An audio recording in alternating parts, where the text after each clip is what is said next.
एन्नी दीवानी murder mystery. अरबपति घर की लड़की हनीमून मनाने जाती है, लेकिन वापस उसकी लाश आती है।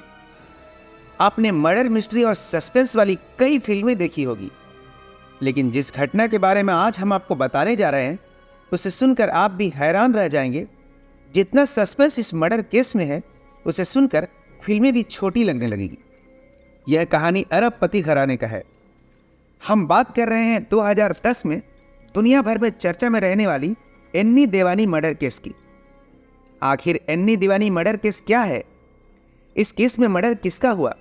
मर्डर क्यों हुआ? आखिर मर्डर की वजह क्या है? हनीमून में गए जोड़ा कैसे सस्पेंस में बदल जाते हैं? चलिए जानते हैं इस वीडियो में।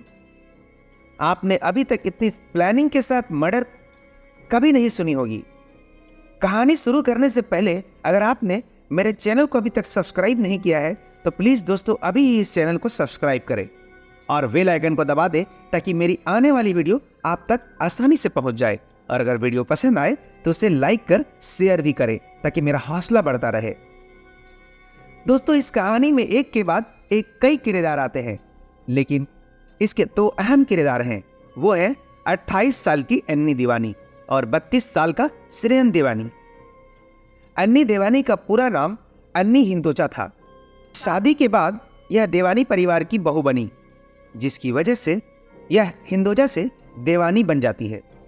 इनका जन्म 12 मार्च 1982 को स्वीडन में हुआ था। उसके पिता का नाम विनोद हिंदोजा था। विनोद हिंदोजा भारतीय मूल के स्विस नागरिक हैं, जो स्वीडन के अरबपति बिजनेसमैन में गिने जाते हैं। विनोद हिंदोजा पहले युगांडा में रहा करते थे, लेकिन 1970 के दशक में जब युगांडा सरकार ने पॉलिसी बदली और एशियाई लोगों को वहां से भगाना शुरू कर दिया, तो विनोद हिंदोजा सब कुछ छोड़कर युगांडा से स्वीडन आ गए। एन्नी स्वीडन में ही पली बड़ी और यही उन्होंने अपनी पढ़ाई पूरी की और उन्होंने इनोवेटिव इंजीनियरिंग की डिग्री हासिल की थी। इसके बाद एक मल्टीनेशनल कंपनी में जॉब करने लगी थी।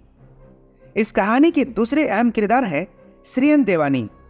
उनके पिता का भी संबंध भारत से है, लेकिन वह भी भारत छोड़कर ब्रिटेन जाकर बस गए थे।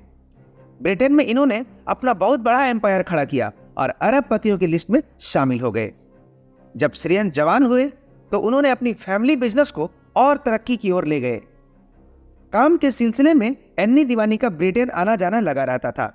इसी दौरान पहली बार एक कॉमन फ्रेंड के जरिए लंदन में श्रेयन देवानी और एन्नी देवानी की पहली मुलाकात हुई। कुछ समय तक दोनों में बहुत अच्छी दोस्ती रही। गुजरते वक्त के साथ इन दोनों की दोस्ती प्यार में बदल गई। कुछ समय के बाद एन्नी देवानी अपने रिश्ते के बारे में अपने पिता विनोद हिंदोजा को बताया और इधर श्रेयन देवानी भी अपने पिता को इस रिश्ते के बारे में बताते हैं।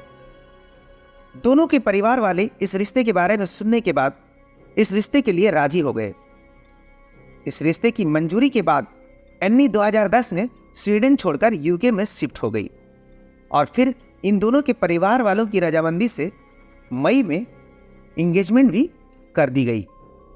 इंगेजमेंट के बाद सब कुछ ठीक चल रहा था, लेकिन अचानक एन्नी और श्रेयन के बीच रिश्ते बिगड़ गए और बात इतनी बिगड़ गई कि शादी कैंसिल होने की नौबत आ गई। लेकिन किसी तरह रिश्ता टूटते टूटते बच गया और फिर दोबारा बात शादी तक पहुंच गई। इन लोगों के पास अनगिनत पैसे थे, इसलिए दोनों परिवार आपस में मिलकर इस शादी को रॉयल बनाने का फैसला करते हैं और फिर पूरा परिवार शादी के लिए मुंबई आ गए और फिर मुंबई के मशहूर लेक पवाई में इन्होंने 29 अक्टूबर 2010 में शादी कर ली। शादी के बाद सभी ब्रिटेन चले गए और वहां से एन्नी और श्रेयन ने हनीमून जाने का प्लान बनाया। बिजनेस के सिलसिले में श्रेयन देवानी अक्सर साउथ अफ्रीका जाया करते हैं। उन्हें साउथ अफ्रीका बहुत पसंद था, इसलिए उन्होंने हनीमून के लिए साउथ अफ्रीका को चुना। साउथ अफ्रीका को चुनने के पीछे की वजह बताई जाती है कि साउथ अफ्रीका का शॉर्ट नेम SA लिखा जाता है और श्रेयन के नाम का पहला लेटर S और एन्नी के नाम का पहला लेटर A था। इन दोनों के नामों का पहला लेटर मिलकर SA होता है, इसलिए इन्होंने हनीमून के लिए साउथ अफ्रीका को चुना। प्लान के मुताबिक 7 नवंबर 2010 को एन्नी देवानी और श्रेयन देवानी साउथ अफ्रीका के केपटाउन इंटरनेशनल एयरपोर्ट पर पहुंचते हैं। वहां से फिर यह दोनों हस्बैंड वाइफ डोमेस्टिक फ्लाइट लेकर दक्षिण अफ्रीका के मशहूर क्रूगर नेशनल पार्क चले जाते हैं। दोनों 4 दिनों तक नेशनल पार्क के अंदर ही एक होटल में रुकते हैं। इसके बाद 12 नवंबर 2010 को यह जोड़ा एक बार फिर से वापस केपटाउन इंटरनेशनल एयरपोर्ट पहुंचते हैं। यहां उनकी मुलाकात एक टैक्सी ड्राइवर जोला टेंगो से होती है। श्रेयन दीवानी जोला टेंगो की ही टैक्सी बुक करते हैं और उस टैक्सी से इस शहर के सबसे महंगे 5 star hotel cap grace hotel में चले जाते हैं। 12 नवंबर की रात यह दोनों कैप ग्रेस होटल में ही बिताते हैं और 13 नवंबर का पूरा दिन दोनों उसी होटल में बिताते हैं और साथ ही आगे घूमने का प्लान भी करते हैं। प्लान बनाने के बाद श्रेयन एक बार फिर से उसी टैक्सी ड्राइवर जोलो टेंगो को फोन करके होटल में आने को कहते हैं ताकि वह इन दोनों को घुमा सके। जब जोलो टेंगो अपनी टैक्सी लेकर केप ग्रेस होटल पहुंचता है तो श्रेयन दीवानी ड्राइवर से कहता है कि आज की सबसे मशहूर सुशी डिश सबसे अच्छी आसपास में कहाँ मिलेगी। तो इस पर जोलो टेंगो वहां से लगभग 40 किलोमीटर के आसपास मौजूद सबसाइड रेस्टोरेंट के बारे में बताता है। ये दोनों सबसाइड रेस्टोरेंट पहुंचने के लिए टेंगो की फॉक्सवैगन सरन टैक्सी से केप ग्रेस होटल से रात के 9:33 पर टैक्सी ड्राइवर उसे लुगुलेथु नाम के एक जगह पर मौजूद सरफ साउथ रेस्टोरेंट पहुंचा देता है। यह दोनों डिनर करने के बाद यह दोनों रात के 10:24 पर उस रेस्टोरेंट से निकलकर उसी टैक्सी ड्राइवर के साथ टैक्सी में बैठकर कैप ग्रेस होटल की तरफ निकलते हैं। टैक्सी चलती हुई गुलुलेथु गांव के करीब पहुंचती है और यहां होटल की तरफ जाने के लिए एक तीखे मोड़ पर गाड़ी को धीरे करता है और टैक्सी मुड़कर मुख्य सड़क पर आ जाती है। उससे पहले कि अचानक एक व्यक्ति ठीक गाड़ी के सामने आता है और जोर से टैक्सी के सामने वाले शीशे पर अपनी हाथों से मारता है। गाड़ी में बैठे लोग कुछ समझ पाते उससे पहले ही एक और आदमी सामने आ जाता है। जब यह लोग बाहर देखते हैं तो उनकी नज़र उनके हाथों पर पड़ती है। दोनों के हाथों में बंदूक है। उसमें से एक आदमी बंदूक की नोक ड्राइवर पर रखकर उसे टैक्सी से उतार देता है और खुद ड्राइवर की सीट पर बैठ जाता है और दूसरा साथी गाड़ी का पिछला दरवाजा खोलता है और श्रेयन दीवानी और एन्नी दीवानी के बीच में बैठ जाता है और इन दोनों पर बंदूक तान देता है और आगे की सीट पर बैठा हमलावर कार को आगे बढ़ा देता है। पिछली सीट पर बैठा अपराधी श्रेयन को उसका पर्स, स्टाइलिश घड़ी, मोबाइल आदि सब कुछ छीन लेता है और लगभग 20 मिनट के बाद एक जगह पर गाड़ी को धीरे करता है और श्रेयन को गाड़ी से फेंक देता है। अब एन्नी दीवानी गाड़ी में अकेले बच जाती है। इधर जब टैक्सी ड्राइवर से उसकी गाड़ी छीनती है तो फौरन गुलुलेथु पुलिस स्टेशन जाता है और इस घटना की जानकारी पुलिस को देता है और जब 20 मिनट बाद श्रेयन दीवानी को भी गाड़ी से फेंक देता है तो वह भी आसपास मदद के लिए गुहार लगाते हैं। आखिरकार एक व्यक्ति पुलिस को फोन कर घटना की जानकारी देता है। घटना के बाद रात के 12:48 पर जब श्रेयन दीवानी कैप ग्रेस होटल वापस आ जाते हैं और इधर रात के 1:17 पर ड्राइवर जोला टेंगो को भी लेकर पुलिस उसी कैप ग्रेस होटल में आती है और उसका बयान दर्ज करवाती है। साथ में श्रेयन दीवानी का भी बयान दर्ज किया जाता है। दोनों से अलग अलग बयान दर्ज करवाए गए थे लेकिन दोनों का बयान एक जैसा ही होता है। ड्राइवर का बयान दर्ज करने के बाद उसे आज़ाद छोड़ दिया जाता है। शुरुआती तहकीकात में भी पता चल गया था कि श्रेयन दीवानी एक अरबपति बिजनेसमैन है। दूसरी तरफ उनकी पत्नी एन्नी दीवानी अब भी उन आरोपियों के कब्जे में थी। वह भी एक अरबपति परिवार से ताल्लुक़ रखती है। इसलिए ये मामला ज़्यादा हाई प्रोफाइल होने की वजह से साउथ अफ्रीका की पुलिस फ़ौरन कई स्पेशल टीम बनाती है और एन्नी दीवानी की तलाश में लग जाती है। इधर पुलिस के जरिए स्वीडन में मौजूद एन्नी दीवानी के पिता विनोद हिंदोजा को भी उनकी बेटी के गुमशुदा होने की खबर दे दी जाती है।